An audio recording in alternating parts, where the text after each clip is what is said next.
శ్రీమాత్రే నమ. జయ గురు దత్తాత్రేయ నమ.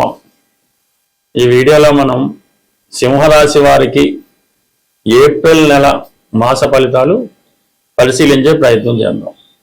ఏప్రిల్ నెలలో ప్రధానంగా సింహరాశి వారికి ఈ పంచగ్రహ కూటం అన్నది సప్తమ స్థానంలో సంచరిస్తూ నెమ్మదిగా ఈ గ్రహాలన్నీ కూడా అష్టమంలోకి వెళ్ళడం జరుగుతుందన్నమాట. అంటే మనకి ఒక్క రాహు తప్ప మిగతా గ్రహాలు అంటే సుమారుగా ఒక 4 గ్రహాలు అష్టమ స్థానంలో ప్రవేశించడం జరుగుతుంది.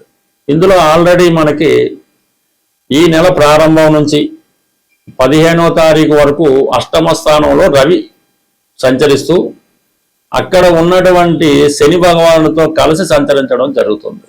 సో దానివల్ల ఏమవుతుందంటే ప్రభుత్వ అధికారుల వల్ల ఇబ్బందులు అపవాదులు రావడం జరుగుతూ ఉంటుంది. ఆరోగ్య విషయంలో సంపూర్ణంగా శ్రద్ధ తీసుకోవాల్సి ఉంటుంది. ఒకవేళ మీకు కాకపోయినా మీ తండ్రి గారికైనా అనారోగ్యపరమైనటువంటి సమస్యలు సడన్గా రావడం, లేదా అధికారులతో కానీ తండ్రి గారితో కానీ ఈవెన్ మీ సంతానంతో కానీ కొన్ని అభిప్రాయ భేదాలు విభేదాలు రావడం జరుగుతూ ఉంటుంది. అలాగే ఇదే సమయంలో మీరు ఏదైనా ఒక ప్రభుత్వ పదవి కోసం కానీ ఒక నామినేటెడ్ పోస్ట్ కోసం కానీ ప్రయత్నం చేస్తే అది చాలా శ్రమ తర్వాత మీకు అటువంటి పదవి ఒకటి వచ్చే అవకాశం అయితే ఉన్నది. ఇక దాని తర్వాత కుజుడు ఏప్రిల్ 2వ తారీఖు నుంచి కుజుడు అష్టమ స్థానంలోకి సంచరించడం జరుగుతుంది. సరే, కుజుడు అష్టమంలోకి వచ్చినప్పుడు శని భగవానుతో కలిసి ఇవ్వటం వల్ల ఎవరైతే పరిశ్రమలు నిర్వహిస్తున్నారో, ఎక్కువ మందికి ఉపాధి కలిగిస్తున్నారో వాళ్ళకి మీ కింద పనిచేస్తున్న వారి వల్ల ఇబ్బందులు రావడం జరుగుతూ ఉంటుంది. అంటే శ్రామికులు తిరుగుబాటు చేయడం కానీ, ఈ జీతాలు పెంచడం అని కానీ, సరిగ్గా పని చేయకపోవడం కానీ జరిగే అవకాశం ఉన్నది.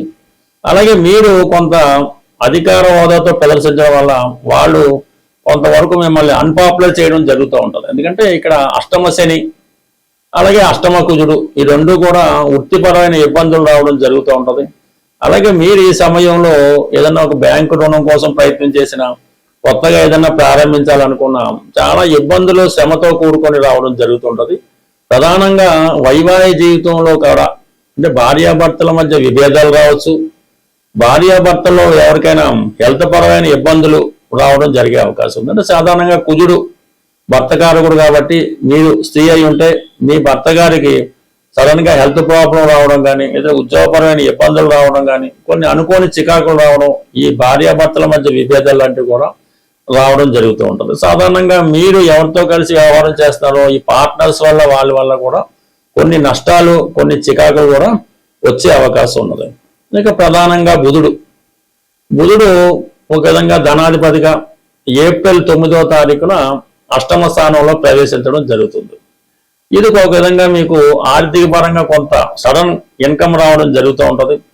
అలాగే కొంత మీ యొక్క వ్యాపార వ్యవహారాలు అకౌంట్స్ లెక్కలు సరిగ్గా చూసుకోకపోవడం వల్ల కొంత ధన నష్టం రావడం కానీ, ఎవరైనా మిమ్మల్ని మోసం చేయడం కానీ, కొంత ధనం మిస్యూజ్ అయ్యే అవకాశం ఉంది. ఇది కూడా జాగ్రత్తగా పరిశీలించవలసి ఉంటుంది. అంటే ప్రధానంగా ఇంచుమించుగా మనకి ఈ ఏప్రిల్ 9వ తారీఖు నుంచి 15వ తారీఖు మధ్యలో ఒక 4 గ్రహాలు ఈ అష్టమ స్థాన సంచారం వల్ల జాతకులు తీవ్రమైనటువంటి ఒత్తిడికి ఇబ్బందులకి ఎదుర్కొనే అవకాశం ఉంది.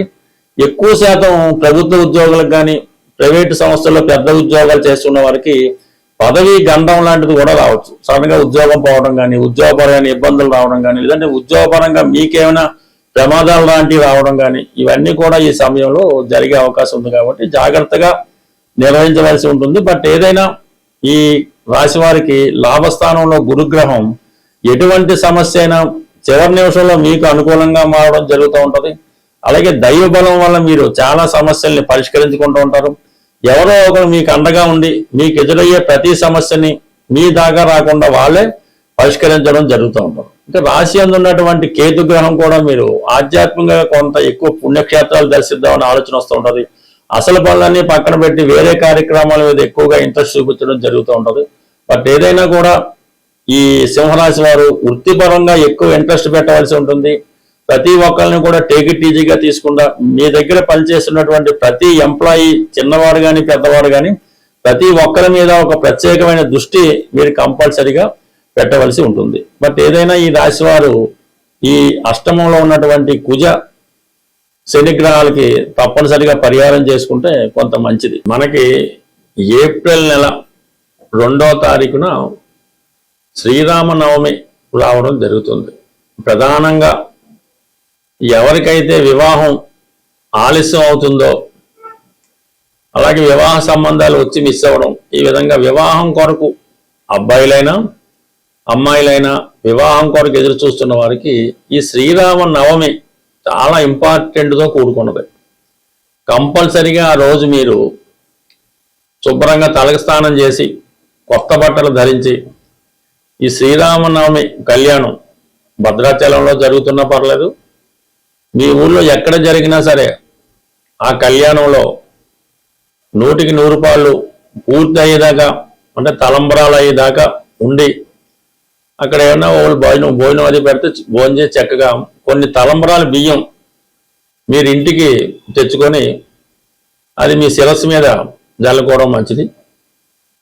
వీలున్నవారు భద్రాచలంలో కూడా మనకి ఈ తలంబరాల బియ్యం ఇవ్వడం జరుగుతుంటుంది. అవి ఎవరైనా తేగలిగితే, అది పెద్దవాళ్ళు ఎవరైనా మీ పిల్లలకి వివాహం జరగవలసి ఉంటే వాళ్ళకి ఆశీర్వదిస్తూ ఆ తలంబరాల బియ్యం వాళ్ళ తల మీద పెట్టడం వల్ల 100కి 100 రూపాయలు వివాహం అన్నది నిశ్చయం అవడం జరుగుతుంటుంది. కాబట్టి వీలున్న వాళ్ళు ఈ శ్రీరామనవమి వేడుకల్లో పాల్గొనడం, ఇంకా ఓపిక ఉన్న వాళ్ళు తల్లిదండ్రులు కూడా పిల్లలకి వివాహం జరగడం లేదు అనుకున్న వాళ్ళు ఒకసారి శ్రీరామనవమి పీటల మీద కూర్చొని ఆ రాముల వారి కళ్యాణం మీ చేతుల మీదుగా జరిపించడం వల్ల తొందరలోనే మీరు మరొక వివాహం మీ పిల్లవాడికి అమ్మాయికో చేసే భాగ్యం అన్నది ఆ భగవంతుడు మీకు కల్పించే అవకాశం ఉన్నది.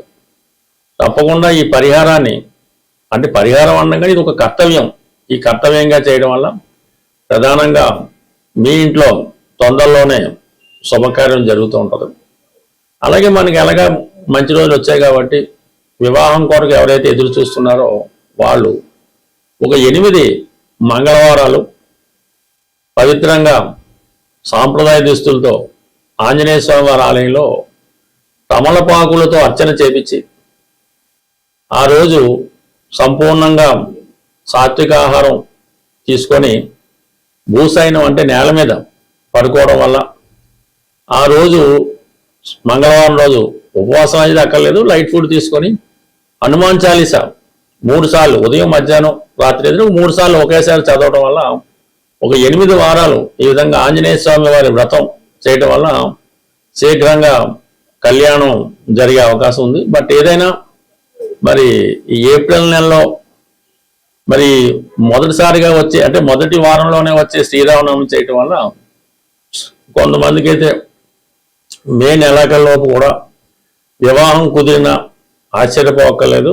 ప్రేక్షకులకు ఒక చిన్న విజ్ఞప్తి, ఈ మార్చి నెల 29వ తారీఖు అంటే ఆదివారం రోజు హైదరాబాదులో జ్యోతిష విజ్ఞాన కేంద్రం వారి సహకారంతో ఈ సుందరయ్య విజ్ఞాన కేంద్రంలో ఒక జ్యోతిష మహాసభ నిర్వహించడం జరుగుతుంది. అంటే అందులో ప్రముఖమైనటువంటి వ్యక్తులు వారి అభిప్రాయాలు, అంటే జ్యోతిష్ శాస్త్రరీత్యా కొన్ని ప్రధానమైన టాపిక్స్ తీసుకొని ప్రసంగించడం జరుగుతూ ఉంటుంది.